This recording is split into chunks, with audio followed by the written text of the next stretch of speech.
Boa tarde, amigos. Um feliz sábado para vocês. Que Deus abençoe muito vocês. Isso que vocês estão fazendo é algo sensacional, tanto para a saúde física, como principalmente para a saúde espiritual. Deus possa abençoá-los ricamente. E sabendo que vocês estão aqui desde que horas? 8 horas? 8 horas. E estão fazendo jejum, não sei se todos, mas quem é que está fazendo jejum? Maravilha, um bom número. Deus abençoe você. Quando a gente fala do jejum, a mente da gente fica mais leve, né? A gente capta melhor as mensagens que Deus quer passar para nós. Antes de começar a mensagem, eu quero orar por vocês. Apenas fechem os olhos, vamos falar com Deus. Senhor, muito obrigado pelo sábado que estamos dando. Esses irmãos estão aqui, Senhor Deus, desde cedo, com um único objetivo. Eles vieram aqui para te adorar, honrar o teu nome. Muitos estão fazendo jejum. Nós te pedimos, ó Deus, que o Senhor possa abençoá-los de maneira muito especial, que as mensagens que eles ouviram e que vão ouvir possam, Senhor Deus, achar guarida no coração de cada um deles. E depois, Senhor Deus, o Senhor possa capacitá-los a colocar em prática o que eles estão ouvindo e aprendendo neste dia. Esse é um dia muito especial e nós nos entregamos em tuas mãos, em nome de Jesus, amém. Amigos, possivelmente alguém já deve ter falado isso para vocês, mas eu queria apenas dar 5 dicas da importância deste programa. Na verdade, irmãos, eu estou falando programa porque eu não achei uma outra palavra agora. Isso é o estilo de vida. Os 40 dias com Deus é um estilo de vida. Nós começamos porque 40, daqui a pouco eu vou falar para vocês porque o 40, né? Mas é um estilo de vida para que vocês possam incorporar isso fazer parte da sua vida, quem sabe na maioria a partir de hoje. Então Deus tem uma programação diária para a sua vida. Então quando nós paramos logo no início, nós então entendemos o programa de Deus para a nossa vida. A segunda dica é: irei à presença de Deus do jeito que eu me acordar. Apenas relembrando, do jeito que você acordar, você apenas vá ao banheiro, toma um copo com água e depois vá para o seu cantinho ali. Esses 40 dias que vocês vão começar, essa manhã, Manuel? Amanhã, a Agostina já está aí, né? Você vai começar amanhã. Isso não é feito em família, isso não é feito com a esposa, é cada um fazendo o seu. É o seu tempo com Deus, o seu cantinho com Deus. Você acha lá na sua casa um cantinho lá, quem sabe a sala ou no quarto mesmo, você que vai escolher. E aí, procure todos os dias ir naquele lugar para você falar com Deus. E você vai do jeito que você acordar. Você não vai fazer nada depois de acordar, depois que eu resolver essas coisas aqui, eu vou ter meu tempo com Deus. Não, é a primeira coisa. Acordou, abriu os olhos, vai ao banheiro, precisa ir mesmo, vai lá, lava o rosto, até porque lá primeiro o rosto, né? E depois vai ter a sua meditação, a sua comunhão com Deus. Não esqueça de beber água, é importante isso. Terceiro ponto, que nessas 40 madrugadas que vocês vão ter aí, vocês vão descobrir, e esse ponto aqui que eu quero discorrer com vocês daqui a pouco, ao dizimar e ofertar, você está adorando a Deus porque Ele é digno de toda honra e todo louvor. Eu não vou gastar muito tempo falando isso agora, porque eu vou gastar mais tempo daqui a pouco falando sobre isso. Quarta dica é: Deus perdoa a minha ignorância, mas Ele não aceita a minha falta de sinceridade. Eu vou falar sobre isso mais amplamente daqui a pouco. Quinta dica: cada dia devo propor ao meu coração honrar e glorificar a Deus. Então o objetivo dessas 40 madrugadas para você começar a ter essa experiência com Deus é esse. Primeiro, Deus tem uma programação diária para a minha vida, não esqueça disso, para todos nós. Segundo, irei à presença de Deus do jeito que eu me acordar. Terceiro, ao dizimar e ofertar, estou adorando a Deus. Quarto, Deus perdoa a minha ignorância, mas Ele não aceita a minha falta de sinceridade. Quinto, cada dia devo propor ao meu coração honrar e glorificar a Deus. Agora, eu queria passar eu esqueci de passar isso para uma parte lá em cima. Se os próximos 40 dias que vai acontecer?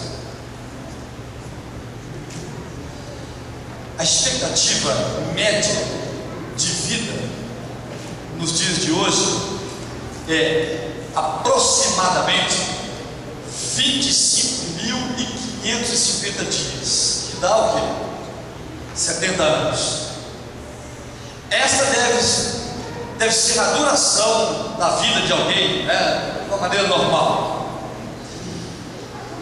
Eu pergunto a você não concorda que seria muito sábio reservar 40 desses dias a fim de compreender, de entender o que Deus quer que você faça com o restante desses dias? A Bíblia deixa muito claro que Deus considera o período de 40 dias espiritualmente muito relevante. Sempre que Deus quis preparar alguém para os seus propósitos, Ele utilizou 40 dias. E aqui eu vou dar alguns exemplos. A vida de Noé foi transformada por 40 dias de chuva. Eu falei a vida de quem? Noé. Achei que tinha falado do personagem. A vida de Moisés foi transformada por 40 dias no Monte Sinai. Os espias foram transformados após 40 dias na terra prometida. Davi foi transformado pelo desafio de Golias, oferecido por 40 dias. Elias foi transformado quando Deus o sustentou durante 40 dias com uma única refeição. Toda a cidade de Nínive foi transformada quando Deus concedeu 40 dias para que o povo pudesse mudar. Deus foi fortalecido por 40, Jesus, mais específico, Jesus foi fortalecido por 40 dias no deserto. Os discípulos foram transformados por 40 dias ao lado de Jesus após a sua ressurreição. E amigos, eu quero dizer para vocês que os próximos 40 dias irão transformar a sua vida para sempre. Eu estou falando isso, irmãos, de experiência própria. Estou falando isso não é porque eu ouvi, eu li sobre isso. Não, estou falando isso de experiência própria. O assunto que eu vou tratar aqui agora, irmãos, é extremamente importante na nossa vida porque envolve a nossa salvação. E eu vou começar contando uma experiência que aconteceu na minha vida. As coisas que eu vou contar aqui, eu não vou colocar na ordem como elas aconteceram. Eu estava viajando no carro, eu tinha comprado esse carro, era um Uno Mille Smart, 1.200 quilômetros só que eu tinha rodado nesse carro. Paguei a primeira prestação, tinha 3 anos para pagar. 1.200 quilômetros, estava de férias no mês de janeiro, e de repente, imagina você viajando numa estrada no ABR, do nada, sai-se numa estrada de fazenda, uma pessoa dirigindo um carro, atravessando a BR, de uma vez, do nada, você dirigindo tranquilo ali, pensando com a sua família, de repente passa na sua frente um carro saindo lá no meio do mato, uma estrada de fazenda, e passa na sua frente. Tentei sair de todos os jeitos, mas não consegui. Ainda bateu na traseira daquele carro, ia bater no meio, tentei tirar de todo jeito, bateu na traseira daquele carro. A frente do meu carro arrebentou completamente. Deus foi bom com a gente, nos protegeu. Ficou dolorido por causa da pressão que o cinto fez, segurou. E imagina vocês, 1.200 quilômetros, 3 anos para pagar, a primeira prestação que eu paguei no carro, e agora a frente completamente destruída, eu tive que ficar com o carro até terminar de pagar. Terminei de pagar esse carro. No final dos 3 anos, como eu tinha terminado essa prestação, eu sempre gostei de moto. Comprei um consórcio de uma moto. Naquela época era uma moto Twister, cor prata, linda moto.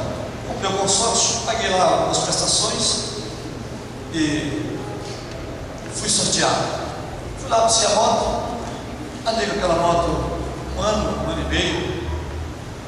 e os ladrões foram lá e roubaram a moto. Tinha 3 anos e meio para pagar uma prestação de R$212 todo mês. Eu vou dizer a vocês, não foi duro. Todo mês ia lá pagar minha prestação e pensar: meu Deus, estou pagando a moto aqui porque ia mandar dentro da rua. Ele roubou, foi. Não é? E eu pagando, mas paguei. Dor no coração, paguei porque tem que honrar os compromissos da gente. Aí, irmãos, eu estava dando um curso para noivos lá na associação, lá em Minas. Tudo isso aconteceu lá onde eu trabalhava, por exemplo, aqui em Belo Horizonte, na Associação Mineira Central que eu trabalhei. E eu estava dando um curso para noivos lá na associação, terminou o curso, cheguei em casa, era 7h30. Quando eu cheguei em casa, irmãos, que eu fui entrar em casa, vi que a casa estava roubada. Irmãos, roubaram tudo que eles puderam carregar e levar. Era um prédio pequeno, poucos apartamentos, não tinha um porteiro.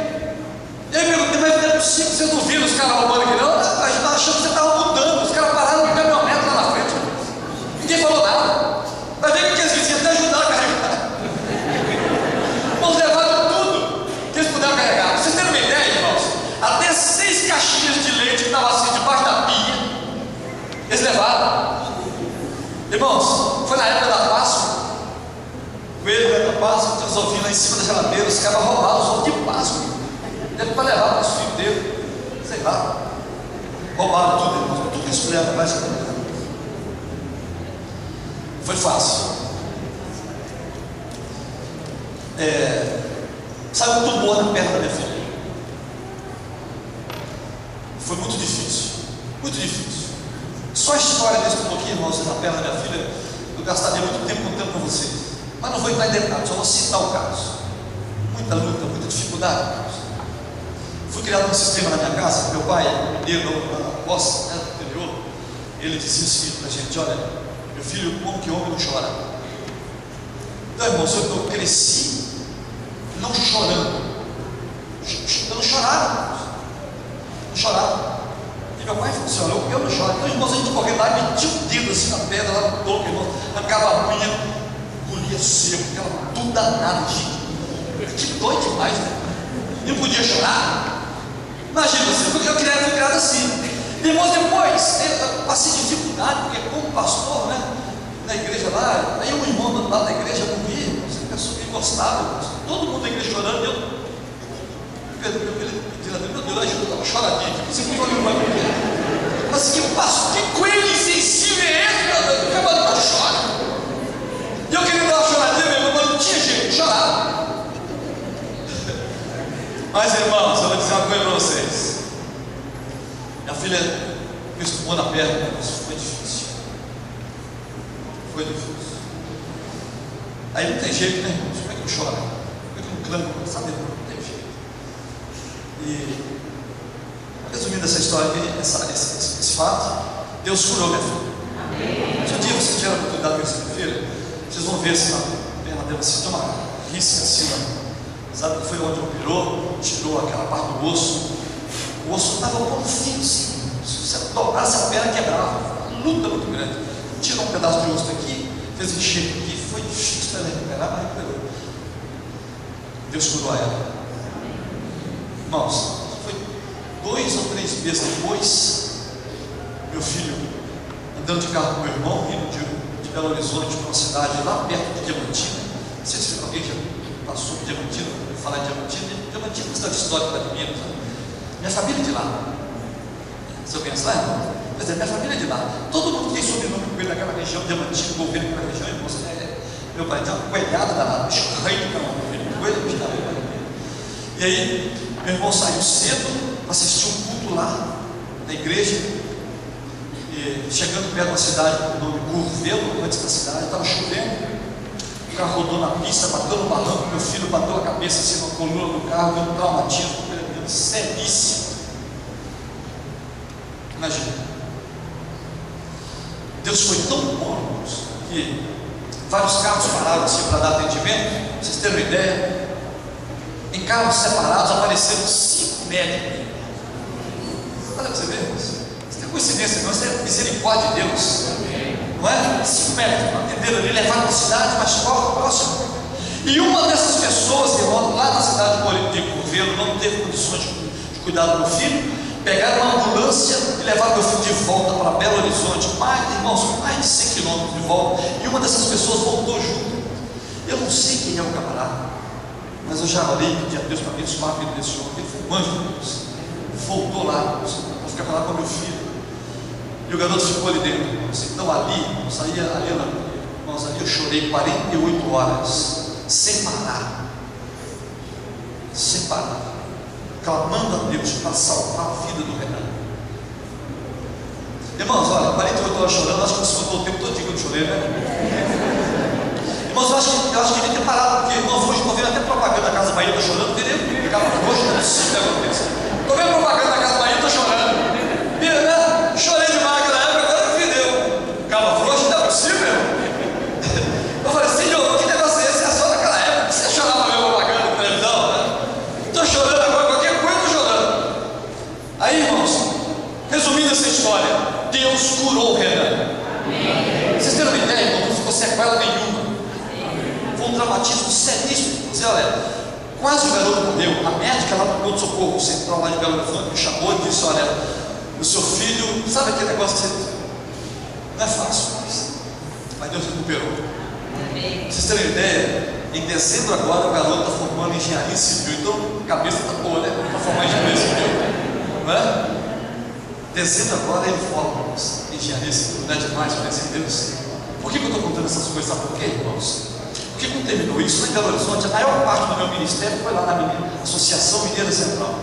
Eu fazia programas, quando eu faço aqui na igreja, os irmãos lá me conheciam. Belo Horizonte, para vocês terem uma ideia, só a Zona Leste é maior do que Belo Horizonte.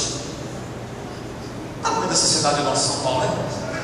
Então lá é mais fácil. Então os irmãos me conheciam.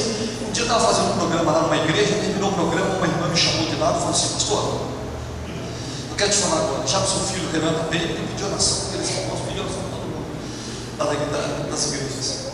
Agora eu vou te falar o que aconteceu. Falar o quê?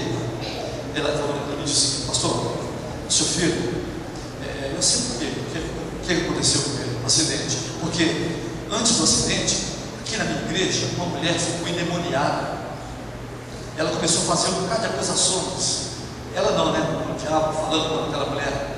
E uma das coisas que ele falou é o seguinte: eu vou matar o filho daquele pastor que falou meu nome, porque ele está ensinando as pessoas a serem fiéis nos seus dízimos e nas suas ofertas. Olha, irmãos, estão entendendo, irmãos? Esse assunto é sério. Porque senão, irmãos, ele ia perder tempo para fazer tudo isso na minha vida e depois ainda querer matar os meus filhos. Então o assunto é sério mesmo. E aí, amigos,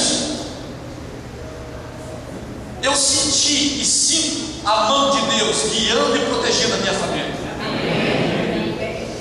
Fui transferido para cá, para Paulista Leste. Trabalhei lá no distrito da Água Rasa, depois trabalhei no distrito da Cachoeirinha. E aí a associação me chamou. Até o ano passado eu era ministerial. Fiquei 2 anos como ministerial, sendo pastor dos pastores. Feliz da vida, porque eu gostava de fazer aquilo. Final do ano passado teve uma quadrienal, estão lembrados? Anda quadrienal, parece que eu estava adivinhando alguma coisa. Eu falei assim, meu Deus, se o Senhor quiser que eu continue onde eu estou sendo ministerial, eu te agradeço, mas Senhor, eu não quero voltar para a área da mordomia cristã. Além do mais, irmãos, eu tinha meus motivos, eu ficava pensando, eu só voltava a começar tudo de novo. Outra coisa, para mim o Josué, que trabalhou nessa área, cara, irmãos, José para mim é o cara. Tinha motivo de tirar o Josué dessa área. E aí, no final, irmãos, quando eu leio lá o relatório,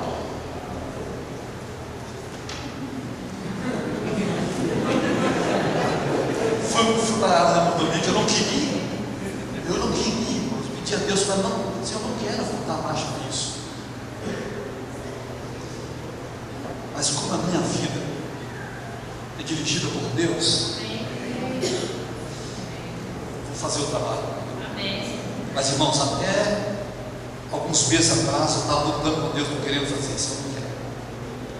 Eu não quero. Mas uns 2 meses e pouco atrás, Deus me deu uma resposta assim, falou assim, meu filho, eu te coloquei e vai e faz, tu é um caba frouxo, cara.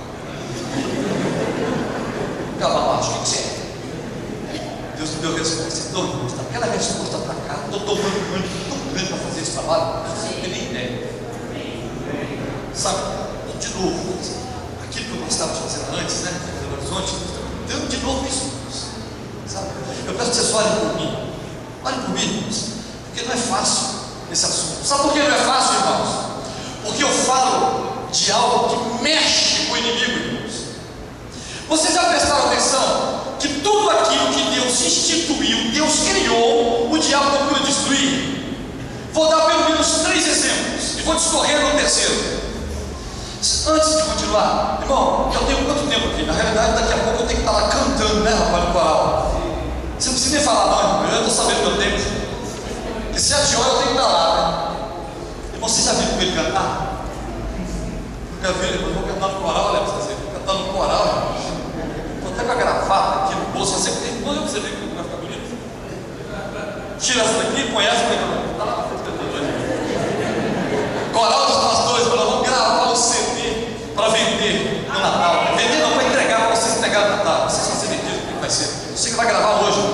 Vai ser uma festa bonita lá no colégio, lá na Vila Matilde. Se vocês puderem ir lá, vai ser um negócio muito legal.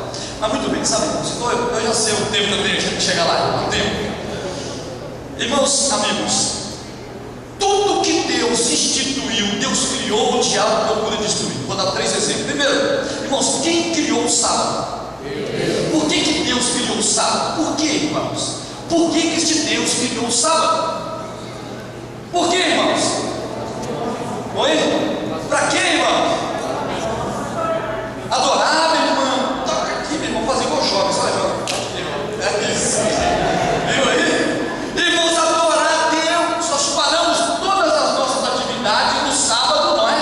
Nós paramos para adorar este Deus maravilhoso. E aí, irmãos, para dificultar essa questão da adoração, olha o que o diabo fez, irmãos. Criou outro dia, meu irmão, para dificultar na cabeça das pessoas o entendimento nessa adoração. E aí, irmãos, olha, irmãos, eu estava vindo para cá, hoje eu preguei lá no Tremembé de manhã. Terminei na igreja, era o quê? Saí da igreja, era meio-dia e pouco, irmãos, saí lá meio-dia 15 ou meio-dia 20. Sabe que hora que eu fui chegar na minha casa? Eu vou lá na Vila Matilde, irmãos, quase 2 horas da tarde. Peguei um engarrafamento ali em cima daquele viaduto ali do Aricanduva, vindo lá da Fernão Dias. Irmãos, olha para vocês verem. O que esse povo está indo, irmãos? Da igreja não é. Deve ser passado nas ruas, está cheio, o pessoal não vazia. Quem para adorar a Deus no sábado, sabe? A minoria. Tudo isso na mente das pessoas, irmãos. Outra coisa, irmãos, quem criou o casamento? Deus. Saiu do coração de Deus, né, meu irmão? Isso, saiu do coração de Deus o casamento. Olha o que o diabo tem feito nos casamentos por aí, irmãos. Irmãos, vocês estão lembrados? Porque eu nasci lá na Adventista, então eu me lembro muito bem. Alguns anos atrás, quando uma pessoa da igreja estava se separando, divorciando, né? E a gente ficava sabendo, a igreja não ficava comovida.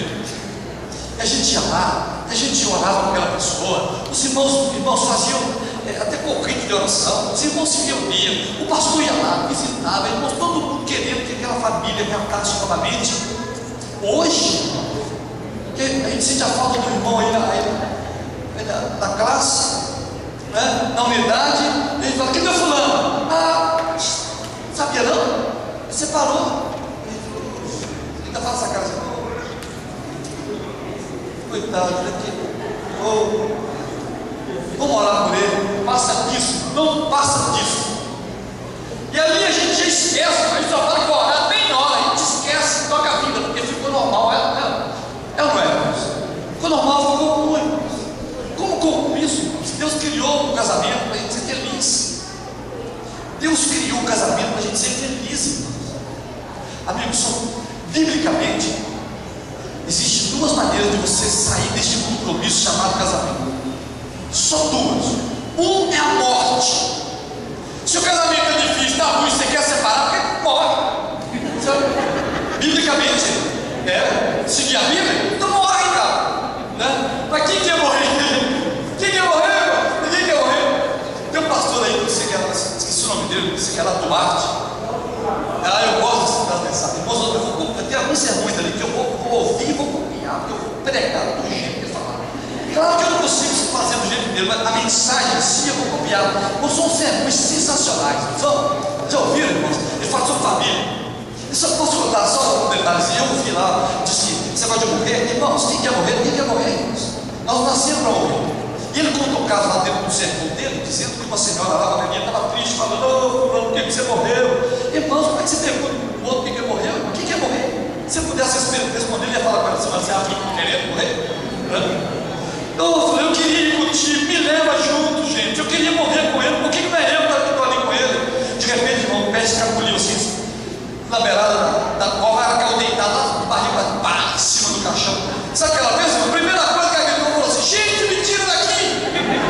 E irmão, quem quer morrer? Tá vendo que você vai morrer, você conversa, velho? Né? Ninguém me tira daqui logo, gente. Ninguém quer morrer, irmãos. Ninguém quer morrer. Essa é uma, biblicamente, que essa história do seu casamento, uma saída é morrer, mas ninguém quer morrer, não fomos feitos para morrer.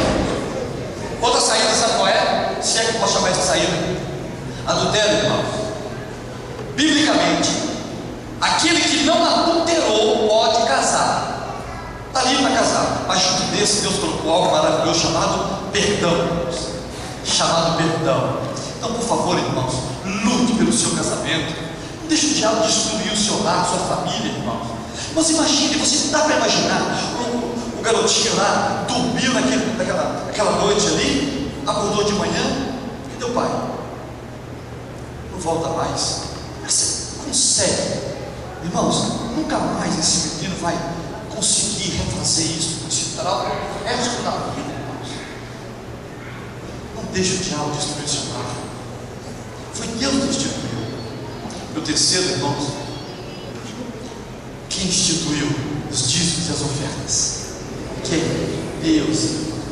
Irmão, sabe por que você dizima? Sabe por que você dizima, irmãos queridos?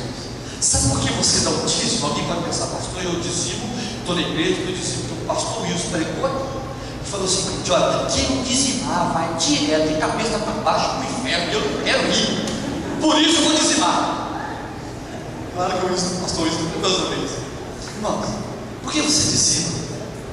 Alguém pode dizer: eu dizimo porque meu pai falou, minha mãe me ensinou assim, não é? Eu dizimo porque eu aprendi desse jeito, desde pequenininho. É por isso que não pode parar, está errado. Por que você dizima? Por que você dá suas ofertas? O dízimo nós devolvemos, a oferta, irmãos, a oferta, irmãos queridos, nós damos. Você sabe por que você dizima e oferta? Sabe por quê? Irmãos, para combater isso aí, sabe o que o diabo fez? Criou a doutrina da prosperidade. A doutrina da prosperidade era diabólica, irmãos. Isso não é bíblico, isso está na Bíblia. O inimigo criou essa doutrina, irmãos, para combater os dízimos e as ofertas. A doutrina da prosperidade prega o seguinte: quanto mais você dá para Deus, mais você o quê? Mais você recebe. Irmãos, olha, eu vi um programa, camarada, estava uma igreja grande, imensa, né? Lá na frente tinha uma bacia bem grande, uma bacia enorme, com a água vermelha ali dentro. E o pregador dizia: esse aqui é o sangue de Jesus que está aqui. É o sangue de Jesus. E aí, irmãos, a Bíblia diz: essas pessoas têm o dom da palavra. É a palavra fácil. E aí, irmãos, ele pregando e falando, ensinando, dizendo o seguinte: quem tem 100 reais para vir aqui na frente e lavar as mãos no sangue de Jesus. E aí, irmãos, levanta um, levanta outro, levanta outro. E aí, sabe, irmãos, essa questão de levantar um e levantar outro, irmãos, eu fiquei sabendo, veja bem, irmãos, como é que as coisas chegam na gente, né? Isso lá em Minas. Eu ia pregar numa cidade chamada Corinto. Então, à noite, estava lá no hotel, conhecia as pessoas que estavam lá, os outros hóspedes, e ali na hora da janta, eu estive escutando um grupo lá conversando. E era de uma igreja dessa. E eles falando o seguinte: rapaz, e eles contando como é que funciona isso, irmãos, contando como é que funciona essa questão daqueles milagres. Irmãos, aqui não é milagre, não. Os camaradas recebem para fingir que é aleijado, irmãos. Eu vi eles falando sobre isso. E esse daquela história. São pessoas que eles pagam. Tem mais. Quando o pastor disse assim: olha, quem tem 100 reais são pessoas da igreja mesmo, que o pastor lá distribuiu uma nota de 100 reais assim, para eles sentarem espalhados no meio do povo, para chamar os outros. Irmãos, é demais isso. E aí levantou: quem tem 100 reais? Aí um levantou lá, o outro levantou, o povo foi levantando, quem tinha 100 reais para lá. E aí ele, inclusive, insistiu, Pedro lá, sentiu que não tinha mais ninguém. Aí ele foi abaixando, irmãos, foi abaixando. Irmãos, parou em 10 reais. Acho que foi 10 ou 5, já faz tempo que eu vi isso aí, não estou lembrado. Que seja 5. Vamos imaginar, irmãos, que foi uma pessoa lá naquela igreja que não tinha 5 reais para lavar a mão no sangue de Jesus. Na realidade, irmão, quando chegou ali dos 50 reais para baixo, aquela água já estava mistura. Tanta gente lavando a mão, irmão, naquilo ali, a água estava meio esquisita, que nada sangue de Jesus, coisa nenhuma mais, né? E aí, amigo, eu pergunto a vocês, irmãos, quem não tinha 5 reais, voltou para casa chateado? Meu Deus, estou arrasado. Que vida é essa? Eu queria lavar a mão no sangue de Jesus e eu não tinha. Irmãos, eu pergunto a vocês, isso é bíblico? Irmãos, eu pergunto a vocês, quando a Bíblia fala o seguinte: olha, se você vender a sua casa e dar para a igreja, Deus vai te dar 2 casas, isso é bíblico? Quando alguém diz para você: tira a sua aliança e dá para a igreja, porque Deus vai te dar 2, uma melhor peça, você compra uma aliança muito melhor que essa, isso é bíblico? Quando Deus diz para você o seguinte: olha, vende seu relógio, dá para a igreja, porque Deus vai te dar um relógio muito melhor que esse, isso é bíblico? Irmãos, onde está a adoração nessa história toda? É um negócio, irmãos, isso não é bíblico, isso é um negócio, é uma barganha. Então as pessoas são levadas, irmãos, a fazer a ter um comércio com Deus. Senhor, eu te dou isso aqui, o Senhor me dá em troca alguma coisa. Mas, irmãos, não é isso que a Bíblia está ensinando. Por que você devolve o seu dízimo? Você já parou para pensar? Alguém quer dizer? Quem quer? O que você acha? Pode ser, irmão, nós estamos aqui conversando, pode falar. Quando você coloca o seu dízimo ali na salva, o que você está querendo mostrar, fazer, dizer? Por quê? Gratidão. Tem mais alguma gratidão? Fazer a vontade de Deus, né? O que mais? Amor e obediência. Oi? Amor e obediência. Amor e obediência. Muito bem. O que, minha irmã? Reconhecer que tudo vem de Deus, né? É de Deus, não é nosso. Alguém quer falar alguma coisa diferente dessa aqui? Adoração. Pegando todas essas respostas que você deve, que não estão erradas, mas, irmãos, ficou essa que resume todas as outras: adoração a Deus. Então, amigos queridos, quando você devolve o seu dízimo, sabe o que você está fazendo naquele momento? Você está demonstrando não somente para quem quiser saber, mas especialmente para Satanás, o nosso inimigo. Você coloca o seu envelope de dízimo ali dentro, você está querendo dizer para o inimigo o seguinte: não te dá resposta, quero que você abra a Bíblia. Abra a Bíblia. Salmo 24. Salmo 24. O que está dizendo aí? Salmo 24. Alguém pode ler? Alguém quer ler? Ao Senhor pertence a terra e tudo que nela se contém. Só um minutinho, lê de novo aqui, vamos colocar o microfone, tá bom? Ao Senhor pertence a terra e tudo que nela se contém, o mundo e os que nele habitam. Muito obrigado, meu irmão. Irmãos, o que está dizendo aí? Quem pertence à terra, o mundo e tudo que nele habita? De quem? Ao Senhor, nosso Deus. Amigos, a teologia do dizimar, ela é linda, irmãos. Extraordinária, Manuel. Irmãos, quando nós devolvemos o dízimo e colocamos ali na salva, nós estamos dizendo, irmãos, é isso que a Bíblia nos ensina. Estamos querendo dizer para Deus o seguinte: Senhor, aqui está o meu dízimo, eu te reconheço, eu estou te adorando como o dono da minha vida, o dono do meu coração, o meu Senhor, o meu Criador, o dono de todas as coisas, o meu Deus, dono do meu coração. É isso, queridos irmãos, que é dizimar. Então, quando você fica chateado com o pastor ou com o líder de mordomia, Emanuel, né? Com o Emanuel, fica chateado com o Emanuel, fica chateado com qualquer irmão. Você entrou na igreja, fiquei chateado naquele dia, passou, aí o irmão te cumprimentou, você ficou chateado, que igreja definir essa, também eu vou deixar de devolver o dízimo. Faça isso, irmãos. Porque essa questão do dizimar não é na horizontal, não é entre eu e vocês e é entre você e Deus, eu e Deus, entre você e Deus, irmãos. Não é na horizontal, é na vertical, você e Deus.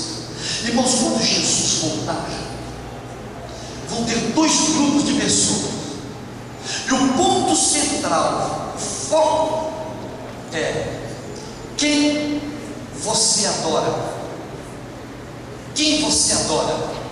De um lado, não está os adoradores de Deus, dos outros não adoram. O centro dessa guerra, irmãos, que é uma guerra terrível, não é? Irmãos, o centro dessa guerra é quem você adora, quem é o seu Senhor, quem é o dono da sua vida, quem é o dono do seu coração. Sabe, irmãos, eu passei muitos anos, antes de começar a trabalhar na mordomia cristã lá em Minas, até aquele tempo, no meu ministério, eu tinha pregado, irmãos, uns 5, ou talvez menos, sermões sobre mordomia, porque eu nunca aceitei, irmãos, que mordomia, pregar sobre mordomia é falar de dinheiro. Porque eu pergunto para vocês, irmãos, o que é dinheiro para Deus? O que é dinheiro para Deus, irmãos? Irmãos, o que é dólar para Deus? O que é dólar para Deus, meu amigo? Irmãos, o que é real para Deus? Nem para você, nem para mim também não está valendo nada real. Imagina para Deus. Irmãos, o que é euro para Deus? Irmãos, o que é uma barra de ouro? O que é uma pedra de diamante para Deus? É nada, tudo é dele. Tudo é dele, irmãos. Tudo pertence a Ele. Tudo é dele. Ele é o Criador. Então, irmãos, sabe, se um dia eu e vocês pararmos de devolver os nossos dízimos, vocês acham que essa igreja vai parar de crescer? Não, irmãos, é de Deus. Mas por que nós devemos devolver os nossos dízimos? Sabe por quê, irmãos? Porque nós estamos reconhecendo a Deus como o dono da nossa vida, o dono do nosso coração, o nosso Senhor. Por isso eu e você devolvemos dízimo. Nós adoramos o dono da nossa vida. Então, amigos, vocês já pararam para pensar que quando uma pessoa está afastando da igreja, desanimando da fé, se afastando, vocês já prestaram atenção o que ele deixa de fazer? Sábado e dízimo, é ou não é? Não é verdade, irmãos? Sábado e dízimo, porque isso envolve adoração, e o diabo não quer que nós adoremos o nosso Deus. O diabo quer que você e eu não adoremos, irmão, mas ele fez o que por nós? Nada, só destruição. Por isso, irmão, essa questão de dizimar, eu vou falar uma coisa muito séria, você precisa entender o que eu vou falar. Olha, eu não devolvo o dízimo para ser salvo, porque senão era só devolver o dízimo. Jesus ele precisava morrer na cruz, não é verdade? Por que ele ia morrer na cruz? Devolver o dízimo, certo? Então eu não devolvo o dízimo para ser salvo. Mas, irmãos, se eu não devolver o dízimo, eu não serei salvo. É sério, porque envolve adoração, irmãos. Envolve adoração, irmãos queridos. Dízimo e adoração a um Deus como Criador, Senhor, dono do universo, seu dono. Irmãos, entender o senhorio de Cristo, irmãos, isso é uma coisa sensacional na nossa vida espiritual. Nós precisamos entender e compreender e aceitar o senhorio de Cristo, irmãos. O que é isso? É entender que Deus é dono de tudo. Deus é dono de tudo, irmãos queridos. Amigos, a nossa vida é dividida em 4 áreas da mordomia cristã, e que começa com a letra T. Querem me ajudar a relembrar aqui? Só um minutinho. Tempo, calma, tempo, tá certo? Então, o tempo que nós temos é de quem? De Deus, pertence a Deus. Por que pertence a Deus? Porque nós também somos de Deus, tudo é dele, não é? O tempo é dele. O que você tem feito com o seu tempo? Aí dá muitos sermões sobre tempo. Então, tempo, não é? O que mais? Talentos. Irmãos, eu cheguei na hora que tinha uma menininha cantando aqui. Que menina que canta bonito, não é? E dessa menina? Onde ela foi embora? Irmãos, que menina que canta bonito. Amigos, se colocar para cantar aqui, fica um irmão dentro da igreja. Até os meus amigos ficam lá fora, depois que terminar eu volto. Mas irmãos, eu não posso reclamar nada de Deus. Você já viu algum coelho cantando? Já viu irmão coelho cantando? Esse dom não tem, irmãos. Mas irmãos, tem gente que tem esse dom, né, de cantar maravilhosamente. Tem outro que tem o dom de orar. Já viram, irmãos? Tem gente que faz uma oração, olha, irmãos, pastor faz. É como se pastor fosse o melhor para orar. Claro que não é. Tem gente que fala assim, nossa, esse povo ora melhor que pastor. Eu concordo, porque tem gente que tem irmãos, ele tem um dom da oração. Oração fervorosa. Que oração maravilhosa, não é? Irmãos, tem gente que tem um dom de sorrir. Já viram? Esse dom de sorrir. Tem um riso fácil. Não é essas pessoas para recepcionar o povo que está entrando. Não é legal isso? Você chega na igreja, já é recebido com aquele sorriso bonito, irmão. Não é? Tem gente que não consegue sorrir, então não coloca lá na porta, não, irmão. Não é? Porque tem outros dons, você coloca em outra coisa. Você coloca o camarada com a cara fechada, amarrada, aí tem alguém bem depressivo, bem triste, bem para baixo, que o dia dele está bem cinzento. Ele chega e está lá assim. Bora aí, amigo, não põe não. Pois só a gente sabe, irmão. Tem gente que sabe sorrir. É um dom, irmão. A pessoa nasceu assim. Recepção, para recepcionar o povo. Ele já nasce isso, ele já nasce assim. Né? Amigos, dons, talentos. Qual o outro tempo? Tempo. Bonito tempo, né? Você disse o que eu estou falando? É desse tempo, o que eu estou falando? O que eu estou falando? Nosso corpo. Nosso corpo é o templo do Espírito Santo. E aí dá muitas mensagens sobre isso, né? E aí, por último, está faltando o que é o quê? Tesouro. Tesouro. Tesouro. Vocês já prestaram atenção que a maioria das mensagens cantadas, pregadas aqui na frente, está dentro de tempo e talento? A nossa igreja adventista do sétimo dia prega muito pouco sobre tesouro. Os irmãos não entendem, os irmãos não sabem. E a igreja passou muitos anos, nós pastores passamos muito tempo, a liderança de Mordomia passou muito tempo pregando para a igreja, dizendo que tesouro é dinheiro. E aí, irmãos, eu não pregava. Eu não pregava, irmãos. Como eu vou pregar isso? Até que um dia Deus me ensinou, eu fui fazer um curso de mordomia cristã, um líder de mordomia cristã da Conferência Geral, naquela época, o pastor Benjamin Maxwell. E aí, amigos, ele me mostrou, irmãos, dali para frente a minha vida mudou, porque eu passei a entender a beleza da mordomia cristã, que não tem nada a ver com dinheiro, é adoração, adoração a Deus. Então isso que eu estou falando aqui para vocês é um pouquinho do que eu aprendi lá, irmãos. Adoração a Deus. Quando você coloca o seu dízimo ali dentro da salva, você está adorando o seu Senhor, dono da sua vida, dono do seu coração, o seu Deus. Você está adorando o seu Deus, o seu Senhor. Se um dia alguém te perguntar por que você devolve o seu dízimo, você não tem outra resposta, biblicamente falando, a não ser esta: adoração ao seu Criador. Quando você devolve o seu dízimo, queridos irmãos, você está dizendo: Senhor, eu te aceito como dono da minha vida, dono do meu coração. Tudo pertence ao Senhor, irmãos, tudo pertence a Deus, irmãos queridos. Irmão, esse terno do Senhor aqui, tudo, esse terno aqui é de Deus, irmão, cuida dele. Essa blusa bonita na sua aqui, né? Essa cabeça me convidando, cara, para comer, para nada. Bom, isso aqui pertence a Deus, meu irmão.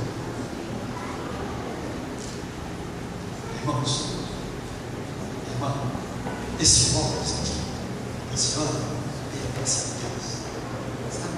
Seu vestido pertence a Deus, sua bolsa pertence a Deus, seu sapato pertence a Deus, essa blusa pertence a Deus. Irmãos, tudo pertence a Deus. Irmãos, tudo pertence a Deus. É sua família, suas filhas. Essa aqui é sua filha, seu filho. Essa aqui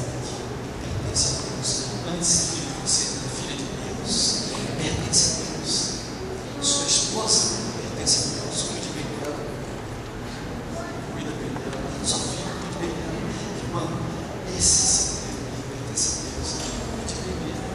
Estão entendendo, irmãos? Amigos, quando nós entendermos isto, o senhorio de Cristo, que Deus é dono de tudo, a nossa vida vai mudar, irmãos. Porque nós vamos entender, amigos, que tudo é de Deus, que nós somos apenas mordomos de Deus. O que significa a palavra mordomo? Gerente, irmãos, administradores. Nós administramos as coisas de Deus. Tudo é de Deus. E aí, quando você devolve o seu dízimo, você está reconhecendo a Deus como dono de todas as coisas. E você está adorando o seu Deus, o seu Senhor, dono da sua vida e do seu coração. Essa é a teologia do dizimar, irmãos, resumido, que eu passei para vocês. Irmãos, eu pergunto a vocês, e do ofertar? E do ofertar? Por que você dá ofertas? Gratidão às coisas que Ele tem nos dado, não é, irmão?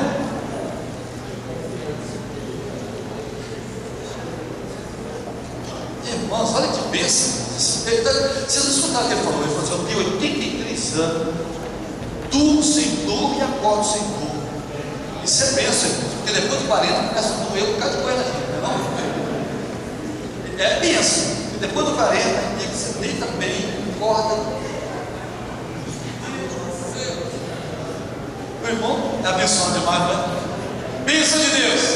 Por que você dá suas ofertas? Por quê, irmão? Gratidão pela redenção e reconhecimento que Ele deu a vida por mim. Maravilha, irmãos. Quem mais? Alguém tem algo diferente dessas respostas foram dadas aqui? Felicidade. Irmãos, vou juntar tudo isso e vou juntar naquela resposta que o irmão deu ali. Adoração. Também adoração. Olha que coisa extraordinária. O dia você adora a Deus como seu Criador, e oferta você adora a Deus como seu Salvador, Redentor. Então, quando você dá as suas ofertas, o dia nós devolvemos, não é? Oferta nós damos. Quando nós damos as nossas ofertas, nós estamos dizendo: Senhor, aqui está a minha oferta.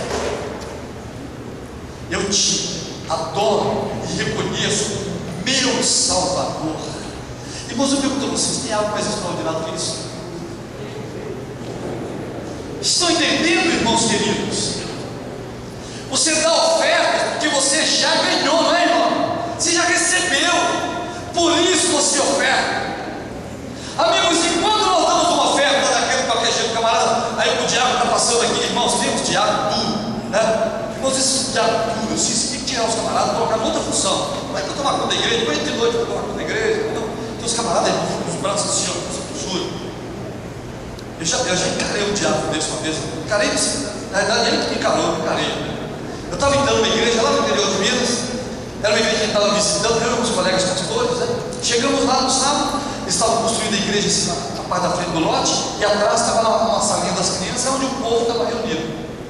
Então era um barracão, irmãos. Passei assim por trás, eu fiquei olhando a construção, distanciei os colegas passaram assim no corredor, já entraram lá. E eu cheguei, fui entrando também, tinha uma porta aberta, já fui entrando, o diabo falou: pode parar, meu filho. Nem não. E aí você pode entrar, não? Eu falei: pois não. É ali que você tem que entrar. Irmão, se eu sou um visitante, sabe o que eu ia fazer, irmãos? Aí ali, estava a minha volta embora. Eu não fui, irmãos, embora lá. Ele tinha pastor, a gente já segura a barra, né? Não? Segura bem. E o cara, o braço dessa absurdo. Desse jeito, assim, lá na porta, esperando. Eu nem vi, né? Não tem direito. Quando eu fui entrando, ó parar. Mas o camarada dele tem como para ser diabo. Isso não é policial, não, gente. Isso não é leão de chaga, não. Isso não é guarda-costa, não. É diabo. Diabo é para servir, ajudar, né? Não, você imagina se tem um diabo dentro da igreja. E aí, eu falei: tá tudo bem. Tá bom. Né? Você tá lá, sabe? Aí ele ficava no bolso rapidinho, irmão, tirou, jogou 50 reais na dentro. Não era esse, não. Eu já pegou de fé na mão e levou um pouco do diabo. O dinheiro foi, tirou 50 reais e colocou lá dentro da sala. Mas, irmãos, aqui não era oferta, não, era o dinheiro dele que vai fazer qualquer outra coisa.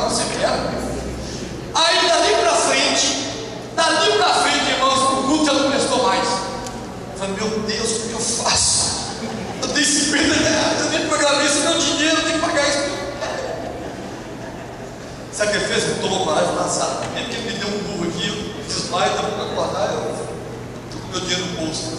Ele puxou o diácono assim para limpar na volta. Falou assim: irmão, você pode me dar um troco? Um troco? Você acha que Deus ia aceitar uma oferta dessa? Acha que Deus aceita uma oferta dessa? Não, irmãos. Deus é dono de tudo, irmãos. A gente não dá oferta, né, para agradar a Deus, irmãos, para comprar a Deus. A gente dá oferta para adorar a Deus, diferente, irmãos. E a oferta, ela é programada. O dízimo não, irmãos. 10%, 10%. Irmãos, não dê 11% de dízimo, porque isso não é dízimo. Dízimo é 10%, também não é 9%, é 10%. Agora a oferta é programada. E a Bíblia nos fala: segundo a sua prosperidade, separada em casa, com antecedência. Então, quando você vem para a igreja, a sua oferta já está separada, ou no seu bolso ou na bolsa. Você não ficar sacudindo a bolsa, procurando dinheiro pedido lá dentro. Nosso Deus é um Deus de ordem. Adoração a Deus, amor a este Deus que deu a vida por nós. Quando você dá suas ofertas, você está adorando ao Deus Salvador. Já prestaram atenção que nós pertencemos a Deus duas vezes? Pertencemos a Deus duas vezes. Primeiro, porque nos criou, somos dele, pertencemos a ele por criação. Aí veio o diabo, nos sequestrou, colocou o preço do resgate muito alto. O ser humano nenhum tinha condições de pagar, irmãos queridos. Aí sabe o que Deus fez? Deu o filho dele para pagar o preço. Jesus veio, pagou em nosso lugar, nos resgatou, nos redimiu, nos tirou do poder alheio. Pertencemos a Deus duas vezes. Irmãos, terminando, resumindo o que eu falei. Se você esquecer tudo que eu falei, eu vou resumir. Você vai lembrar duas coisas só. Você devolve o seu dízimo porque você está adorando o seu Criador. Você dá as suas ofertas porque você está adorando o seu Salvador. Rápido. Esta é a adoração. Essa é a teologia do dízimo, não é da oferta, dos dias das ofertas. Amigos, que Deus abençoe muito vocês. Eu peço a vocês encarecidamente, me inclua aí, eu e minha família, na sua lista de oração. Sabe por quê, irmãos? Não vou amarelar, vou pregar onde eu estiver, em cada canto dessa Paulista Oeste, falando da adoração a Deus, falando desse assunto. Olhem por mim, certo, irmãos? Que Deus possa me proteger, cuidar da minha família, para que eu possa fazer, cuidar dos negócios dele. Deus abençoe vocês, irmãos.